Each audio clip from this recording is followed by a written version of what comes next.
Venerdì nero per il trasporto urbano a Venezia. Monta la rabbia tra i lavoratori della CTV che promettono la paralisi della città dopo l'annuncio del taglio dei 400 posti di lavoro.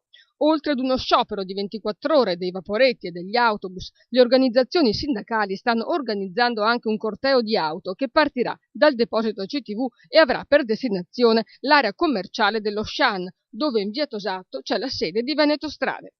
C'è il forte rischio che sarà difficile muoversi a Mestre non soltanto per chi usa i mezzi pubblici, ma anche per chi circola in auto. L'USB, l'Unione Sindacale di Base, vuole mettere sotto pressione l'assessore regionale alla mobilità Renato Chisso, considerato l'autore, assieme a Luca Zaia, dei pesanti tagli che incidono soprattutto sull'azienda veneziana, al punto che il 2012 si è chiuso con un buco di 17 milioni di euro. I lavoratori intendono presidiare l'ingresso dell'edificio che ospita Veneto Strade finché l'assessore non li riceverà.